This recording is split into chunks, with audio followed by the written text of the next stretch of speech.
Hello and welcome back to Hearts Wide Open, the men's health podcast. Today, we have another really interesting episode for you all. We are joined by someone really special. We have Juriaan here from the Netherlands, actually, Yeah. but he's not currently in the Netherlands. We're gonna uncover that in a second.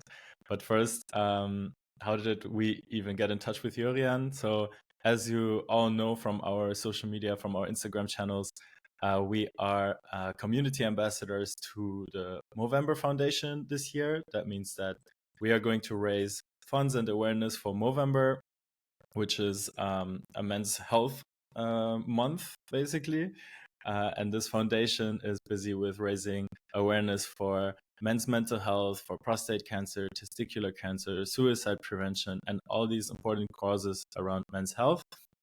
And yeah, I was in London a week ago to meet with some of the Movember staff, and we had a lot of interesting workshops to learn all about this. And there I was also talking to the person responsible for us, which is Tali. Big shout out to Tali on this stage because she told me about Juriaan and she actually got us in touch, and now we're here. We're recording this episode a month in advance because Juriaan is doing something amazing. He's basically biking the entire planet. He's with his bicycle, started from the Netherlands and is going around the world. And all this for a very cool reason. So, first of all, big welcome to you, Juriaan. Thank you Thank for you. being here with us. Thank you. Yeah, first of all, where are you right now? Yeah, I'm very far away from the Netherlands. So right now I'm in Georgia, in the capital of Georgia, Tbilisi. Uh, and yeah, it's taken me quite some days to get here. I've been cycling for about 100 days, which is a lot, but I still have a lot more to go. I've covered, I think, 6,000 kilometers right now, which sounds like a lot, but the total plan is 30,000, so I'm only about like 20% in. Hmm. Yeah. Wow. And how are you feeling today or in general in this stage of your trip? Yeah. Today I'm feeling really good. This past week I've been feeling really good actually. I feel energetic, I feel excited, motivated. I'm can't wait for the trip to continue because I took a little break here in Tbilisi. Tomorrow I will actually be continuing. Um, so yeah, right now very good, but in general, if I zoom out a little bit, this whole trip it's really a case of ups and downs, which I was expecting. To be clear, like I knew this trip would not be all fun. It's a lot of very hard, tough times, but then again, there's also a lot of very beautiful, exciting times. It's a bit of a roller coaster. I can imagine. And Yeah. yeah, when you're talking about these ups and downs right now, you're flying. Um, yeah. What were you referring to when you were talking on some of the downs? Is it mostly just physical tiredness, or is there also Um, mental topics coming up? yeah, yeah. Um, it's a mix, of course. So when I talk to people about this trip, most people focus on the physical aspect, right? Because if you say, hey, I'm cycling around the world, it just sounds like a very physical challenge. It's a lot of cycling. But strangely enough, for me, that's actually a very small part of it. So, of course, it's physical. Of course, you get sore muscles. Of course, it's hard to climb mountains and you get tired. But to me, that doesn't really compare to the mental and actually even emotional aspect of traveling in this way. That is for me the toughest part. So, you're basically on your own always. You're in a different location every day. So it's kind of tricky to build relationships that last, if you understand what I mean. I will just Mhm. meet someone, have a very cool encounter, but basically the next day I get back on my bike and this person will be far away and I will need to meet someone else. And yeah, you have to be very okay with being alone for a very long time and taking on all these challenges and problems you run into along the road on your own. That's the Mm. hardest part, and they are mostly not physical. So, what are some of these struggles or challenges that you're experiencing? Yeah. Well, as I was just mentioning, right now I'm feeling very good for the past few days, which is because I met quite some people here in Tbilisi, and we've been hanging out, going for drinks and dinner, and just having good conversations. But the first week I was here, I was feeling very disconnected. You know, you're out in this place where nobody speaks your language, almost nobody speaks English. I was trying to find some sort of social life to kind of recharge my social battery, and I didn't know how to do it. Like, you feel very alone in this huge crowd of people. There's 1.5 million people living in the city, and still I felt very alone and very far away from home. Um, very demotivated, honestly. Just constantly having thoughts like, I have so much further to go. Like, I have been cycling forever and I am not even a quarter of the way done. I have so much further to go. And yeah, it's just these thoughts, they mess with your head, right? Like, they make you doubt yourself. Am I doing the right thing? Is this going to bring me anything? Should I quit? Is this healthy, what I'm doing? It just makes me doubt myself. And that's one of the biggest struggles I've had, I think. A feeling of, Mm. yeah, loneliness, doubt, wanting to go back to comfort and my friends. And yeah, I'm Mm. actively choosing not to do that because I want to get certain things out of this trip. But it's hard. It's for me the hardest thing I've done in my life. Yeah. But you want to continue and keep going. Yeah, yeah, Yeah. absolutely. I have I will finish it. I am completely sure I will finish it Right. because these doubts, they arise now and then.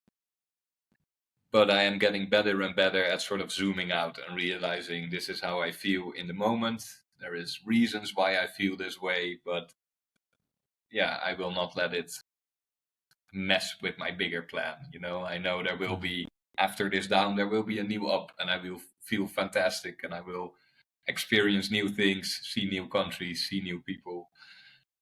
Yeah, just learning to know there is good times coming after all these lows. Yeah, I think that's a very important message, and I think that's also just the way life works, right? I feel like I always say this: my life moves in cycles, Yeah, and you're cycling. That's funny, but like my life moves in cycles in a way that you have these ups and downs, but your ability to cope with the downs becomes better because you know that you've already been through, and you know there will be another up in the yeah, future. yeah, Um, so the key is really to just sit in that and start like confronting these thoughts as well. And I think that's what you're doing. You mentioned that sometimes you feel alone. I can imagine also that over there you don't have that much distraction as you could get when you're back home. Like when I'm absolutely. here in my home, I often get distracted by various things, my phone, someone calling, like meeting up with people, and it kind of takes me away from, like, not always, of course, these things, also social interactions are nice things, and they also give you uh, energy on your trip, as you mentioned, to Yeah, interact with others. But then when you're with yourself again, I can really imagine that being disconnected from the internet, being in the wild, in the nature, you yeah, really start feeling your body and being really inside you and yeah, understanding what are the topics that are going on in my life. And yeah, yeah, like all these things come up, right? It's really yeah. interesting. It's very confrontational. So Hmm. most nights, actually, I cycle all day and then I set up my tent. I do a lot of wild camping. Almost every night I go wild camping. So you are out in the middle of nowhere where there's no people around. There's no supermarkets. There's no entertainment. There is no internet connection. You just set up your tent when it gets dark, and then it's just you and your thoughts. There's nothing else to do. You know, you just sit there. And yeah, those are the moments I confront myself with all the things I've been struggling with these doubts I mentioned earlier. And yeah, I think it's a good thing. It's hard, but it's a good thing. I am sort of forcing myself to be okay with being alone, and forcing myself to really enjoy just being myself and not being dependent on having people around me, or having like this sort of modern day comfort of living in a city around me where you can just do anything you want. Everything is close. Here it's completely different. I'm living sort of the opposite life of a city life. Hmm. Yeah. That's really, really cool to hear your experience. And I know that, like we've talked before, you also had done long bicycle trips before. But what made you want to put yourself in this situation again, and for a way longer time, to Yeah. go across the entire globe? Like, what kind of situation did you start from, and what was your initial motivation to do this? Yeah. That's a good question. So maybe let me go back to the first time I went on a cycle tour. This was a bit over 2 years ago. And back then I was just doing bad. I had a very tough time. I can share a little bit of the details. Perhaps we will get more into it later on. But I had recently broken up with my girlfriend, which was already hard. Like ending a relationship is hard. But then tied to this relationship was a band we were playing in together. She was singing, I was playing drums, and this band meant a lot to me. It's always been my sort of childhood passion or dream to be a successful musician, and I felt this was my shot. So I also lost the band at the same moment, and then connected in a weird way. A lot of childhood trauma came up. It made me sort of relive a lot of things from my childhood. And yeah, I was kind of forced to process all these thoughts and emotions from the past. And I was just having a very, very, very hard time. And then I decided I just needed some sort of break. I just decided I don't know what to do anymore. I'll do something I've never done before, and we'll see what happens. So quite impulsively, I decided I will cycle to Denmark. I don't really know why, but I thought I'll cycle to Denmark. So this is what I did. When I did it, I was having a great time. I just felt amazing. Like every day was amazing. The weather was great. The cycling was great. I was meeting people. I was having the strangest adventures, and I was just loving it like each and every day. And when I reached Denmark, I was kind of disappointed. I thought, oh man, it's already over. Mm. And went back home, had to get back to work. And I thought right away on the way back home, I thought I have to do this again. I have to go further. So then I came up with doing a longer trip to Athens in Greece, and it was exactly the same. It just Mm. copy paste. I had the same experience from day one. Every day was amazing. I met a ton of people, had crazy adventures, and a lot of super weird stuff going on.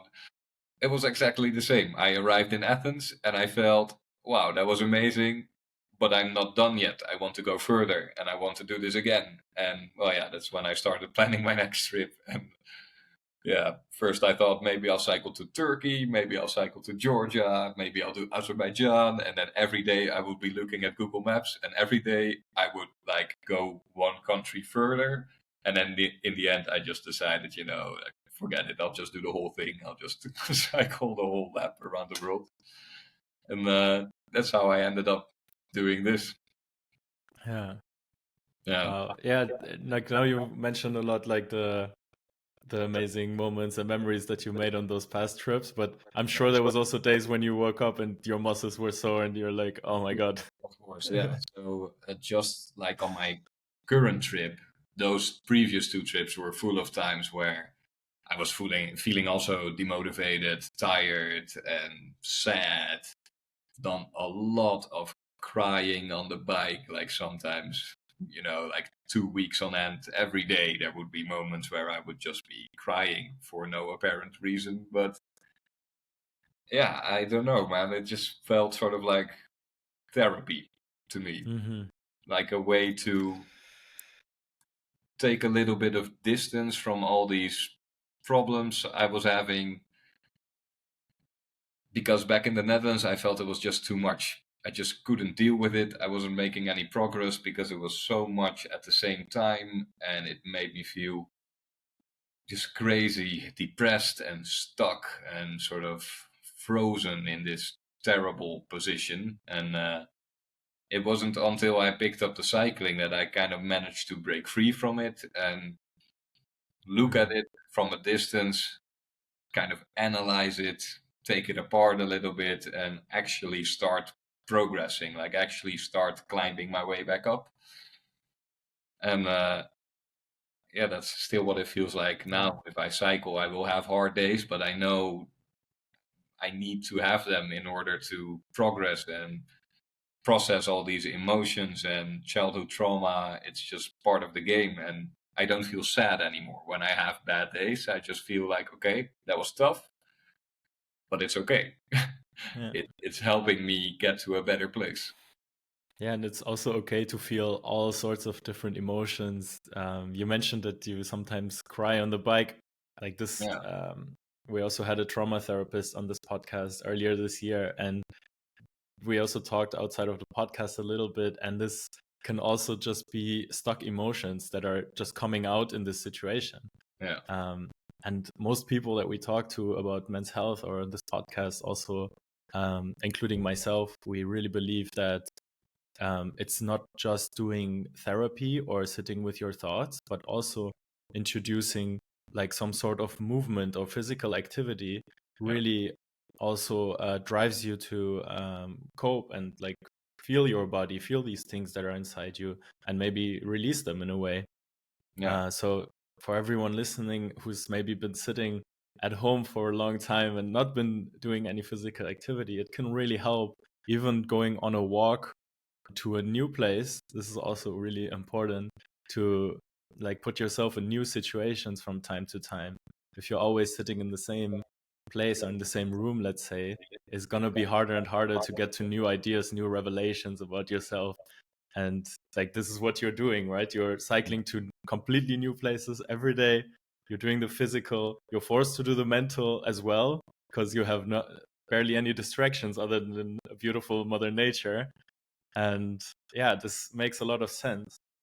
um, yeah, do you think that you will always be doing longer? I mean, longer distances is gonna be tough once you cross the planet, but maybe you can do it for two times or go yeah, like the north one. I don't know if that's even possible. But, like, do you also have like some takeaways for when you come back home? yeah, That's stuff that you want to implement in your life on a smaller scale, let's say. yeah. Um, I think I will probably end up doing things like these all of my life. Maybe not as big as this one. I mean, this is a once in a lifetime experience. Nobody's gonna cycle around the world twice, you know. Um, I guess maybe some people do, but I don't think I will do it.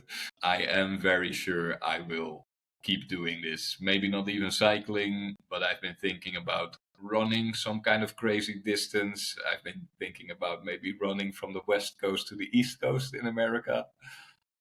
Um, I've been thinking about kayaking. I've never been in a kayak, but maybe do like some coast of some country or whatever. And it's just because I've learned that apparently this form of physical activity, I'm not saying it's the same for everyone. Well, actually, I am saying physical activity is good for everyone, even when you're struggling emotionally and mentally. I think for everyone, physical activity is good. But this specific type of doing like very long endurance type of stuff, um, it just really seems to work for me. I don't know why, but it makes me feel a lot better emotionally. It gives me a way to clear my head, clear my thoughts, and actually work on stuff. And I can't really tell you why, but that's something I struggle with in daily life. I feel there is too much going on. You have too much stuff to keep going. You have to work, you have to keep up your social life. And there is just no time for me to work on my mental health issues. And yeah, doing these kind of things I do feel that space. I do feel the time. I feel the headspace I need to do it. Hmm. So I have to I just, disagree with you on one thing. I think there's always time, but I do agree that it's probably harder to take that time for yourself when you have all these things going on, right? yeah, Uh, when you have a lot of people are having these 9 to 5 jobs, and then you're constantly under pressure, need to reach these goals, need to get this done, this call, yeah, next call. Then you come home, you just quickly eat something, then if you can do some physical activity, but you might be so tired that you just end up laying in bed or scrolling on your phone. Um, so yeah, like yeah, I think a lot of people are struggling with this right now. yeah, yeah. I think you are wording it exactly right. So there is always time, but you need to make it, right? You need Mm. to set your priorities, and yeah, for me that has just been very hard. Somehow I end up not prioritizing my mental health enough in daily life, and then when I'm out here, it's a lot easier to prioritize it. Yeah, got you. Wow. What are some of the most interesting? Because you mentioned that you're talking to a lot of people, and you're also on this ride to raise awareness for men's health, since you're also doing a Movember campaign. Yeah, yeah. What are some of the interesting conversations in this area that you've had with people Oh, you've wow. encountered? Yeah. Wow, that's a good question. I've had many conversations about this. It's not always easy to have those because a lot of time there is quite of a language barrier, right? So, for example, cycling through Turkey or even here in Georgia, almost nobody speaks English, and this is kind of a complicated topic to talk about. So, basic English is not really going to cut it when you talk about something as deep and complicated as mental health. But I have met a lot of people with who I have had very deep talks. I remember being in Sardinia. That was maybe just 4 weeks into my trip, 5 weeks into my trip or something. And I met a guy on a bike. He asked me like, "Hey, do you want to stay at my parents' place? They live about 100 kilometers to the south." So 2 days later, I show up at his parents' place, and he's also there. His parents don't speak English, but he speaks perfect English, so he's translating in between us all evening. And we had a very touching conversation about mental health. So I mentioned I am trying to raise money for mental health. And then his mom opened up a bit about one of her relatives struggling with thoughts of suicide. She mentioned they have these 2 cats in their house, and I'm probably pronouncing it right, but the cats are called Punto e Virgola, and that is apparently Italian for like a semicolon, you know? Mm-hmm. Um, Okay. it has this deeper meaning of sort of like it's not the end, right? You use it in the sentence, but it's not the end of the sentence. So it's sort of like a pause, but it goes on afterwards. So it has this sort of it's like a metaphor for maybe not committing suicide in the end, but choosing to go on. And they named these cats Punto y Virgola because one of their relatives struggled so much with suicidal thoughts. And yeah, it was just very touching to me and kind of special, like cycling around and being able to have these talks with people about these heavy topics. Like it even makes me a bit emotional right now just thinking of it. Now, Hmm. but that was very That's cool, and yeah. it's amazing to have these conversations with people who live in very different countries, different cultures, different places. But in the end, you see everywhere people struggle with the same thing. You know, like mental health is universal. It's not limited to our Western culture in the Netherlands or whatever. Everywhere people struggle with it in exactly Hmm. the same way. Hmm. Yeah, That's yeah. Thank you for sharing that. yeah, you're very Um, yeah, and wow. welcome. Just need to digest that for a bit. That's really inspiring as well that this family in Italy, like this, they actually also talked about this in the family setting, and that they Yeah, felt comfortable enough with each other to open up about such a deep yeah, topic. Uh, at yeah, the Movember event where I just came from, we also talked about this. fact that people say committing suicide, because I'm not sure if it was just in the UK, but definitely in the UK it used to be, or maybe still is, a criminal like activity. Like if you, because you commit a crime, you commit suicide. Yeah. And I found that really interesting. And they were saying that actually we should change this into taking their life, like you take your own life instead Yeah. of committing suicide, because that sounds like Suicide. you're gonna, yeah, you're committing a crime, which is like really harsh, because this person thinks that the last resort is to take their own life, you know. Yeah. And that's, yeah, to open up about something like that and then deal with that with people close to you, in this case the family, but also just, yeah, to talk to anyone about this. I think it's such a brave thing, and yeah, can give you a lot of perspective, maybe new thoughts, and also feeling that you're not alone in this. And then they named these cats after this situation, to have a reminder of that. I think that's a beautiful story. Yeah, but thank you so much. Yeah. Well, no worries. I mean, Yeah. in the end, it's not even my story; it's their story. But I really appreciated them Mm. sharing it with me. Yeah, now you're sharing it on this podcast, and I'm sure you're telling the story to other people too. So, you know, we give it to, we pass it on, and the person who needs to hear this will probably hear this on this podcast, or from another person that you told this story to. Yeah, I really believe, yeah, Yeah, that these type of messages deserve to be carried through the world and reach the people that are feeling alone. yeah. The guy who brought me there, so the son of this family, he was a cyclist as well. And when I left, he gave me this sort of cycling cap that says healing. It just has the word healing printed on it. Mm. So I've been carrying it around. And all this time, I've been thinking, like, somewhere in this trip, I will find a cyclist who needs this cap. Yeah. Right now, I'm carrying it around, but I'm sure, like, I will be in Nepal, up in the Himalayas or whatever, and I will meet some guy or girl cycling around. We will have some deep conversation, and I will give this cap to them. Like, it sounds like it's easy for you to have deep conversations while you're on this trip. I'm wondering if you can compare that maybe to when you're back home in the Netherlands here. Yeah. Uh, is it as easy for you in general? Are you just that type of person that likes to go deep with people and skip the small talk, or is it also due to your situation right now that somehow you're feeling more open? Or yeah. Yeah, that's a very good question.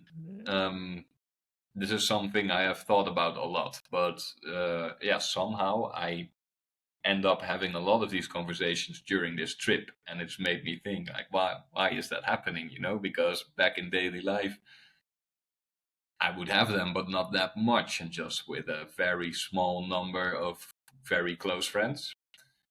Um, and I think something that has to do with it is when you are traveling like this, I think there is not many people that do something like this without some sort of deeper reason. You don't really go cycling all around the world just because you like cycling.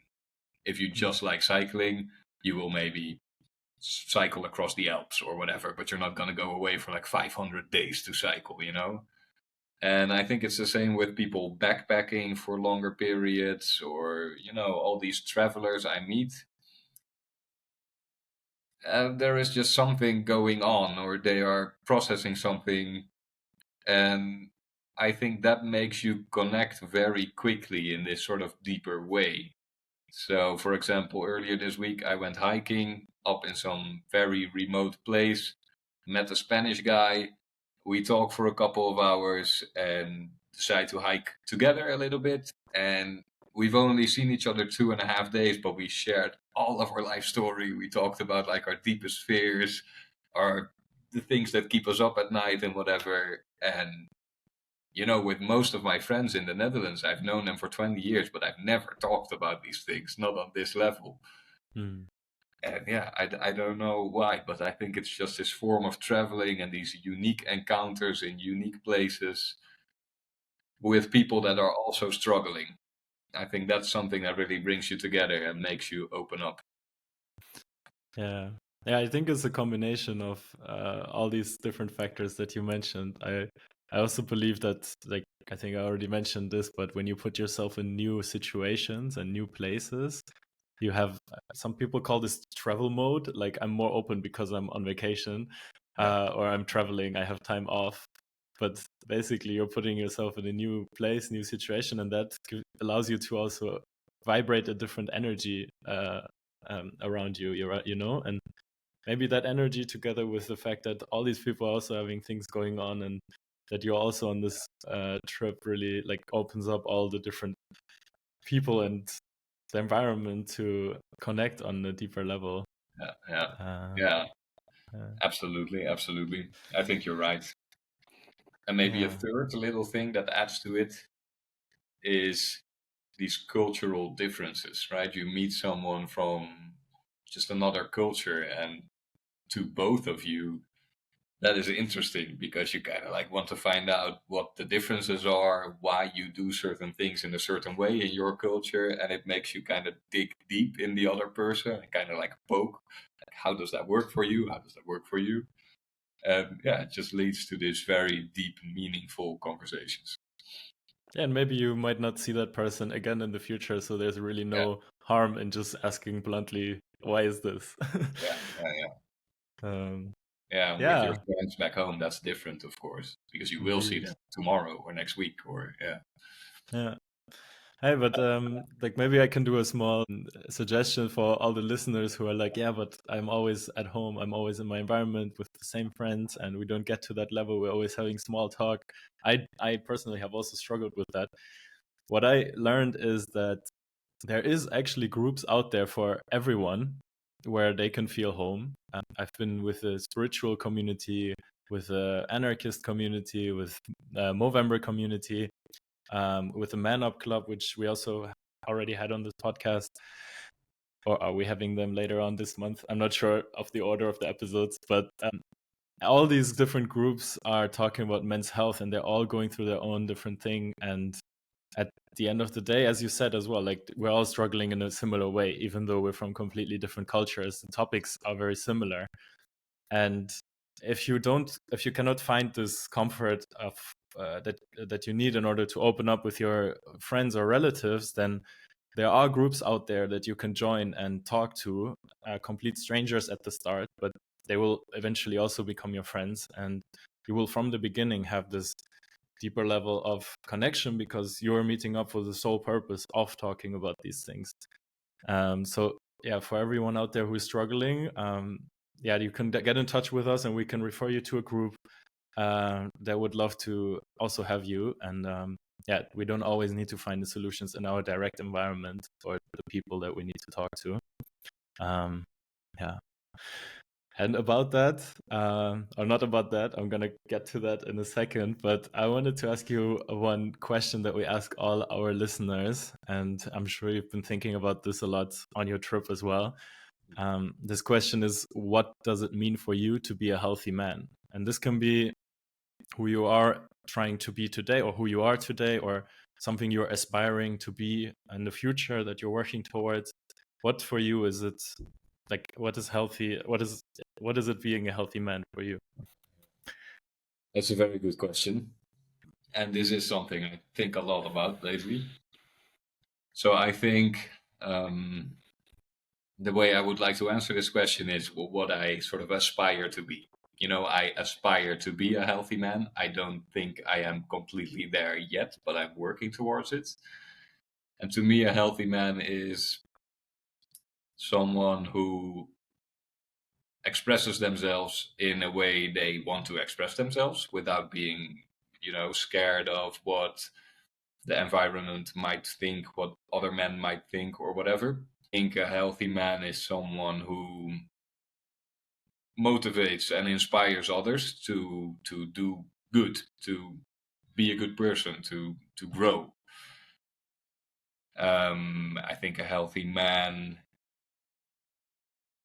being a healthy man, has not so much to do with this typical classic image of being physically strong and muscular and this image of masculinity. I think that is completely unrelated for me. I think being healthy is just being very much okay with who you are as a man, being okay on yourself, not dependent on validation of all kinds of people around you, but just being emotionally healthy enough to, yeah, be this sort of strong base from which you can act, like always being able to go back to yourself in this healthy, stable setting, and from there out being able to try all kinds of things, experiment with things, inspire people, motivate people, express yourself, but in the end, just being very much okay with yourself. That is what I think is a healthy man, and that is who I would like to be. That sounds like a really cool man you're describing there. And yeah, I think you're on like, it looks to me we've only talked twice now, but it seems to me like you're on a good path. And there's probably days when you're already this healthy man, and then days when you're not, but then you're aspiring to get there again. Yeah, I also find it interesting how in different stages this answer can actually change. Like maybe when you cross the entire world, it might be cross an different. ocean, if you went around the entire world, maybe this definition of a healthy man evolves to another one, Yeah, and you have a new type of enlightenment on the way, and like yeah. it kind of I builds on that. I am quite sure this will happen. It's impossible for it not to happen because I will run into so many people with different ideas of what a healthy man is, and I will talk to them about it. I will, yeah, it will change my mind. I am not saying my idea is the only right idea, so I'm very much open to what other people think. And those experiences, meeting all these people and seeing all these countries, will also shape me as a man and shape my Yeah. idea of what a healthy man is. Yeah, and yeah, this is maybe time for me to launch something that we're going to do together. So, like, we've been asking this question, what does it mean to be a healthy man, to all the guests we've had on the podcast. We also have these conversations about this question in our personal life when we're just out and about.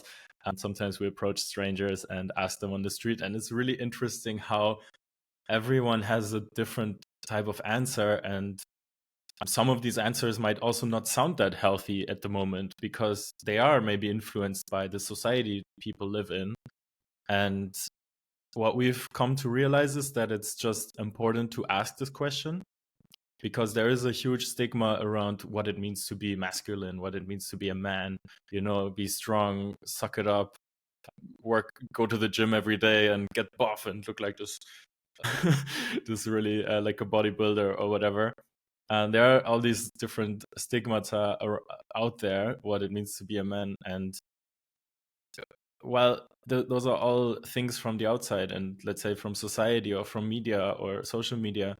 And whereas we believe that what it means to be a healthy man needs to be redefined. So we're actually trying to break this stigma also with this podcast by having these type of conversations, by asking this question. We make people think about what it means to be a healthy man, and that's often a starting point. And then it can evolve, as you said, as you go through life, and you're maybe this question pops up again, and then you rethink it and your answer can change. I think that's what it's all about, and I think that's how we actually redefine what it means to be a healthy man, but also what manhood, masculinity means in general in the world. And this is where it gets exciting because we are going to collaborate with Juriaan and the Hearts Wide Open podcast, because Juriaan is going to take this question around the world. So starting now in Georgia, when people listen to this podcast, you're probably somewhere else. I really urge you to check out where he is at right now as you're listening to this. You can find him on his Instagram, The Great Choo Choo, which we're also going to link in the episode description, so you can stay up to date with his trip. So Juriaan is going to a lot of different places with his bike, remote places that we can probably also not easily travel to because there might not be any airports nearby. And he is going to talk to locals from around the world and asked this question: what does it mean to be a healthy man? And we are going to post this on our Instagram together with Juriaan. And we're gonna just expose what the world actually thinks is a healthy man, and we might find that the people we talk to have really interesting answers to this. Some of them maybe more in terms of like repeating the stigma that is out there, but some of them also really healthy and inspiring, and we can learn something from each other, and we can see that in different cultures and different languages how people express manhood. And I think that's so interesting, because I think you're going to Tajikistan soon. Like I don't know anyone from there, so I'm just super interested to to see how these people all think about men's health. Yeah, I'm very excited about this, and I'm very excited to see the variety in answers. I'm just curious to see what will come up. Because as you said, I'm going to very remote places, and I was born and raised in a Western culture, you know, in the Netherlands. And I will be visiting like completely different places. So Tajikistan is next up. I'll go to Kyrgyzstan and India, Nepal, you know, Japan, Southeast Asia. I am just very curious what will come up, and very excited about this collaboration. I think it's a very cool idea, and yeah, I'm gonna get started Exciting. as soon as possible. Amazing. Yes, and if you would like to hear all about this and see what people around the world are thinking about men's health and what it means to be a healthy man, then you should follow both Juriaan on the Great Choo Choo and ourselves, the Hearts Wide Open podcast, on Instagram, because we'll be posting it there. And if you want to take it a step further, which I really hope, and also contribute to men's health this Movember, please go check out Juriaan's Movember campaign. Check out the Hearts Wide Open Movember campaign. Donate what you can. Ideally, you send 20 euros Juriaan's way and 20 euros our way, and then we'll be super happy and motivated to keep going throughout the entire month and serve you all these cool videos. And of course, Juriaan, I think this gives you great motivation to continue on your trip as well and talk to more people and be on your own mental health journey. So Yes. that's Absolutely. beautiful. And I'll add to that, you're also allowed to donate outside of November. If you're feeling like it, you're completely allowed to donate right now, today. Yes. We're launching in October, the 4th week of October, so it's not November yet. So just go over there and start donating. And if you're listening to this after November, you can still check out our campaigns. They're also open part of December, I believe. So yeah. Well, I will be cycling for maybe 1.5 more years. So we might check in with you along the way. Maybe every 200 kilometers, we do a little check-in episode with you. 200 kilometers, 200 days, I mean. 200 days, we check in with you. So we might see you back on this podcast. If you want Juriaan back, please leave a comment so that we know. And don't forget to like this video, give us 5 stars on Spotify if you enjoyed this conversation. And yeah, is there anything else that you would like to leave the listeners with after listening to this episode today? What do you want to wish for the listeners?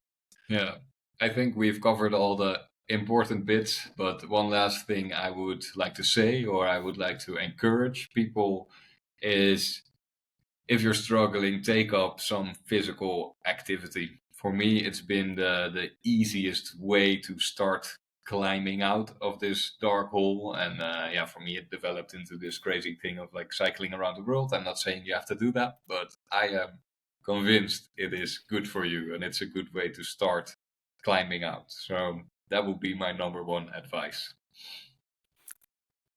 Yeah, I have nothing to add to that. Watch what happens when you start doing those things. So yeah, thank you so much for joining us today, Juriaan, for everyone who's listening, for taking the time to be here with us today. And with that, I wish you only the best for the remainder of your trip, or for the next part of your trip, because you're still up. It's still an uphill battle right now. And yeah, again, hope to see you again on the podcast, and we'll definitely stay in touch and keep checking where you're at. And yeah. Thank you for having me, and thank you for listening to anyone that's listening. And I hope to be back here at some point. Yeah, let's go. Hey, bye bye. We see you on the next one. Ciao, ciao. Bye bye. Amazing. Wow, I love That was this. cool, right? Yeah. Cool. That was a So good chat. nice.